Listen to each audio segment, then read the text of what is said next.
بجد بتشغل فيديوهات مش بتطير في الجو؟ اهلا بيكم في فيديو جديد. معاكم عمرو عماد، والنهارده هنشرح السامسونج واتش 5. طبعا هشرح المقاس ال 44 وده مش دايما اللي بعمله، دايما بشرح المقاس 46 والبرو والكلام ده، بس النهارده قلت اغير بصراحه. انا عايز اجرب يعني ايه الساعات الضخمه. وقبل ما ابدا الفيديو حابب الناس اللي هتيجي طبعا تسالني في الكومنتات ايه الساعه دي. الساعه دي يا جماعه ساعه الكوسبيت الجديده، ده براند جديد امريكي، حاجه كده ضد كل حاجه، وحش.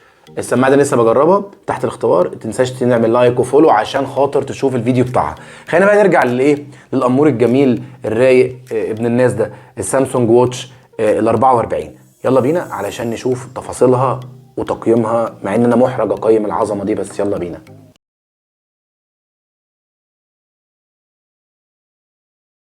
اول حاجه اتكلمنا عن الشكل والتصميم زي ما قلنا في الريل. سيليكون فخم شياكه اناقه. بصوا يا جماعه، بص الازاز بتاع السكرين فهو من الياقوت المقوى عشان يبقى ضد الخدش ويستحمل الصدمات والخدش. تصميم الومنيوم ما اتكسرتش يعني تصميم بتاع الومنيوم مقوى، الازاز بتاع من الياقوت المقاوم للخدش.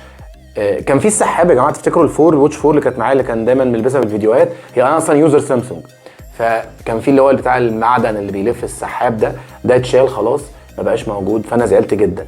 بس لقيت سامسونج عامله مفاجاه. بصوا هو موجود تاتش، بس انا كنت بحس ان هو بيحمي الساعه بصراحه. يعني دلوقتي حاسس ان الموضوع ايه، انا قاعد في الطل كده ممكن يحصل اي حاجه للساعه بتاعتي. بص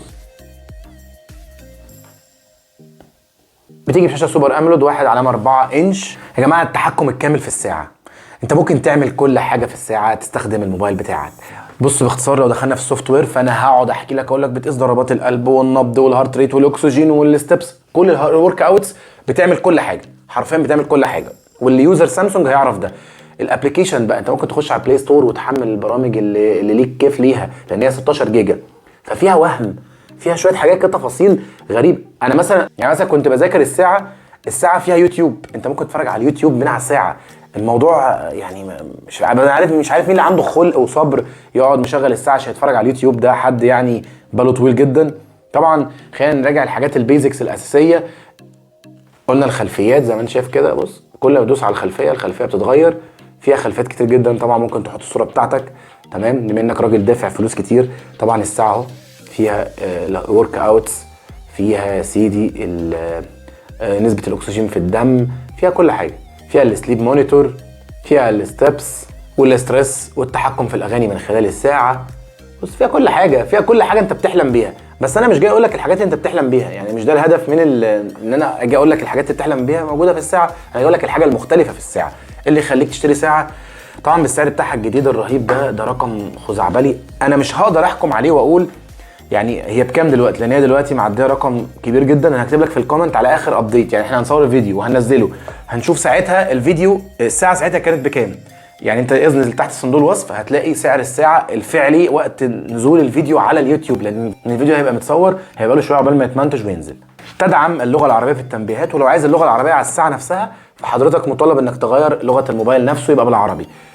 طيب انا بقدر ارد على الرسائل، برد على المكالمات من خلال الساعه، برد على الرسائل، برد على النوتيفيكيشن، برد على الواتساب تايبنج، او عايز ابعت رسائل بيزك اللي هي مثلا كول مي ليتر، الكلام ده كله. عايز ابعت موجي، ابعت ايموجي عادي. طب انا لقيت حاجه كده غريبه وانا شغال، لقيت ان انا طيب الكيبورد نفسها مش مساعداني. ممكن تخش على البلاي ستور الجميل ده، اللي انت شايفه ده، خش عليه حضرتك وحمل كيبورد سمارت عادي، ويشتغل عليه عادي وتكتب عليه كل حاجه. طيب هي فيها حاجات بقى، شويه حاجات ذكيه كده ابديتد، يعني فوق كده انا فاصلها، تمام. هي لما بتتربط بالساعه بيقول لك هنا ان هي كده مش مربوطه، يديك نوتيفيكيشن، ولو من الجنب ده علامه حمراء تعرف ان في نوتيفيكيشن مش مقريه.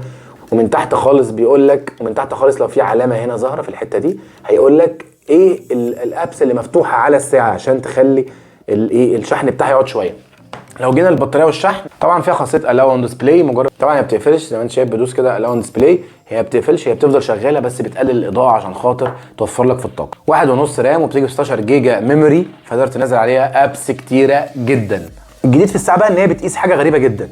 بص انا مجرد ما بدوس على الزرارين مع بعض اللي في الجنب بتعمل امبادي. عارف الامبادي اللي انت بتروح الجيم اللي ما بتشترك وتدفع الاشتراك وما بتروحوش ده، تروح بتعمل امبادي مثلا ب 500 جنيه، هي بتعمل امبادي بتقيس لك الكتله، العضله، نسبه الدهون، نسبه السوائل في الجسم. فيها طبعا اكتر من 90 نشاط رياضي، بتيجي ببطاريه 410 ملي امبير. طب هل ده غير البطاريه؟ بص عشان نبقى متفقين، ساعه فيها كل الامكانيات دي وترد على المكالمات والواتساب. مش تديك يا جماعه اكتر من يوم استخدام زي الابل، يعني هي يوم. دي اتطورت عن الواتش 4، هم زودوا البطاريه شويه بقت تقعد معاك يوم ونص، بس طبعا من غير يوتيوب ومن غير جيمز ومن غير حاجات، يعني من غير يوتيوب وشويه الابس اللي عليها استخدامها عادي، نوتيفيكيشن، هتقرا الرسائل، هترد على المكالمات، الكلام ده كله يبقى من خلال الساعه.